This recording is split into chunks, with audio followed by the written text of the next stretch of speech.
Hello coaches, thanks for joining us for another week. A good topic this week. We look at the myth of possession versus direct football. Do you have to choose one or the other?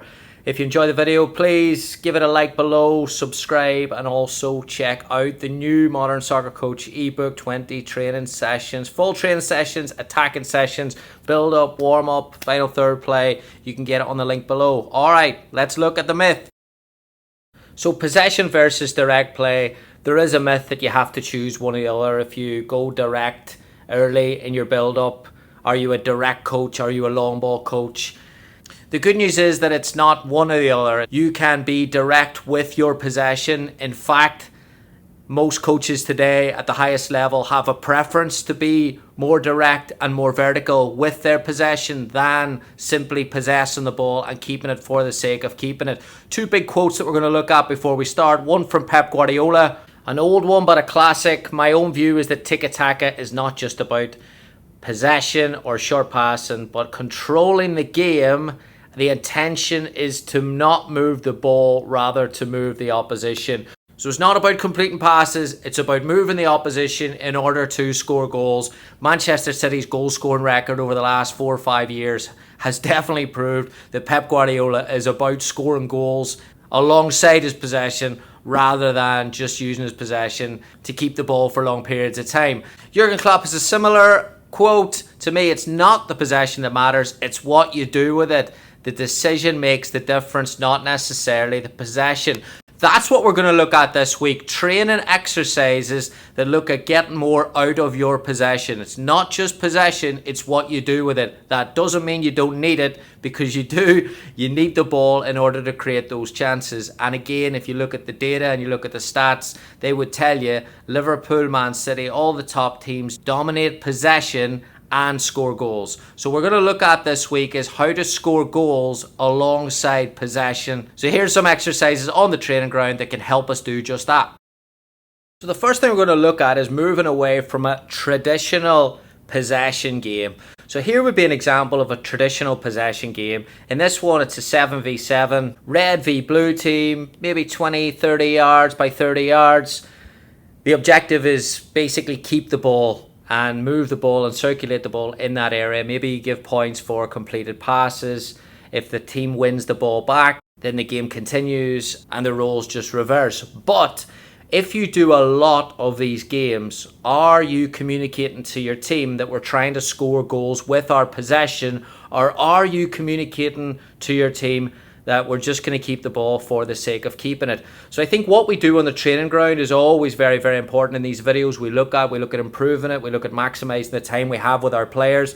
Well, in this one this week, we're going to look at how we can take this fundamental exercise, not just scrap it, but look to improve it, add it a little bit more tactically into scoring goals, and how it looks like a game when we have a possession system and we're taking it from the training ground onto a Saturday morning or a Saturday afternoon.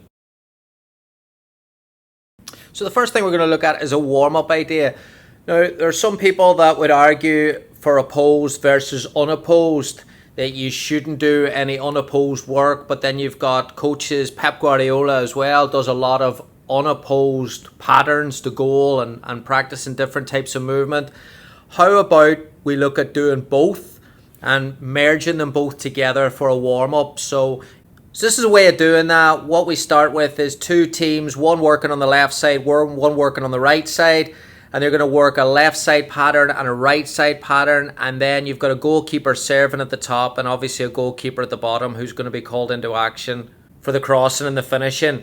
After both sides go, or after 2 or 3 sets each, you can bring them both into the middle and play a possession game using the goalkeepers as targets on the outside. And then after a set amount of time, maybe it's 2, 3, 4 minutes, go back out. Maybe you switch left to right, right to left, maybe you change the pattern. But this allows you then to vary the work of unopposed pattern work to goal and allow them to get that possession work as well. Short periods of time, keep it competitive, keeps it fast moving, keeps the tempo high as well.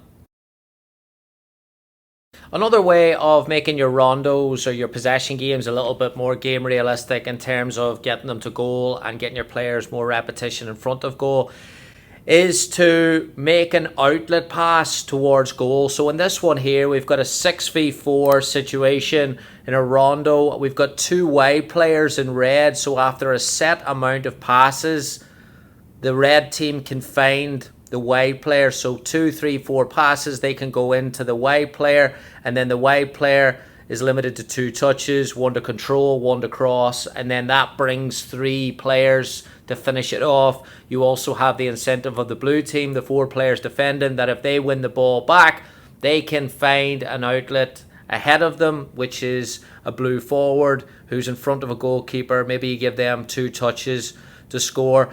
So I really, really like this game because positionally it's set where you're in the middle of the field. It's usually a really congested area, and then when you play the ball wide, you want that support from the attacking players to go and finish it on goal. But then also as well, it's not just as easy for the defending team to win the ball back and kick it out. No, give them a target that gives them a goal as well. So you incentivize the defensive team to find a forward player as well. Again, fast moving, competitive, and hopefully realistic to what the players would see on a Saturday. Another similar picture, similar variation to a breakout game where you take a traditional rondo with an overload. In this situation, it's a 7v5 inside the box. But whereas the last one we looked at before was just get it out and crossing, in this one, you almost progress it into playing against a defender in a 1v1. So you have a defender in blue on the edge of the box. So if the red team get a set amount of passes, it allows them to break out of the area. And if they break out of the area, they can bring in unlimited attackers. Offside rule applies, who can overload then the last defender and get a shot on goal. I love this exercise because, again, it gets support and runs ahead of the ball. If it's only one player that goes, it's just a 1v1 situation. If it's 2 players or 3 players, your chances of scoring increase dramatically. Again, the defensive team have 2 outlets on each side that they can score at. Give them 2 or 3 points for that. Keep the game short, sharp, and intense, and it is competitive. And our last one, again, something similar in terms of releasing players, but this one is a little bit different in terms of both teams can go to goal in different sides. So on the left side, you've got the blue attacking players with a few red defenders. On the right side, you've got the red attacking players with a few blue defenders. You put a red defender over an additional space on the left on the edge of the box, blue defender on the right side of the box. So what they're trying to do is the attacking players are trying to release one grid at a time goes. They're trying to release one attacker after 5 or 6 passes. Very, very simple in terms of the rondo is a 6v3, so there should be a level of success. Once they have 4, 5, 6 passes, whatever condition you want to put in, they can release a player out of the grid to go to goal, but you've got that recovering defender, the number 5 on red and the number 4 in blue, that are allowed to defend. You can progress this and add a 2v1, but it's a little trickier than the traditional breakout rondo that we just did. Again, if the defenders win the ball, they can score in the mini goals ahead. The mini goals are a little further ahead, so maybe you're challenging them with range of passing, but one grid goes at a time, and you can incentivize them to break out 1 or 2 attackers to try and create that chance towards goal. So there we have it. I believe that if you want to get more out of your possession, add more goal scoring scenarios, add more attacking scenarios into your training sessions, build upon exercises that you use that allow players to go to goal, that allow overloads to go to goal, get your attackers in attacking positions, get supporting runs ahead of the ball, and then keep it competitive. Have those mini goals on the other side for the defending teams, or maybe even give them a goal as well.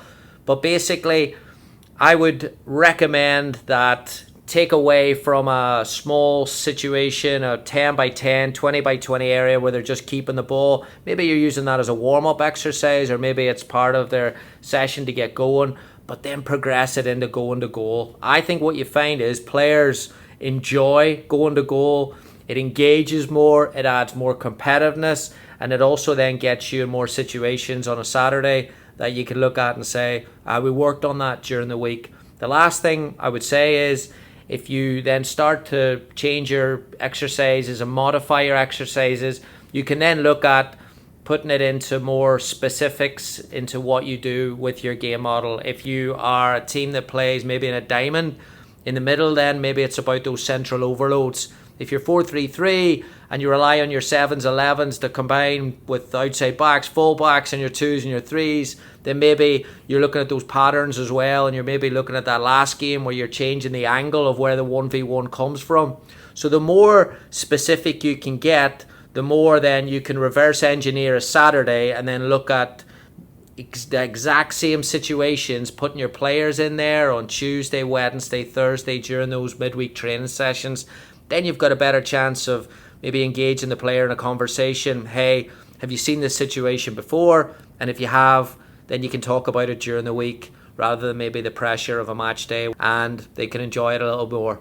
As always, please, if you like these videos, please subscribe to the link below. If you want more session ideas, we've got loads of them on Modern Soccer Coach ebook, 20 attack and training sessions, full session plans that allows you to look at the build-up, midfield progression, final third play.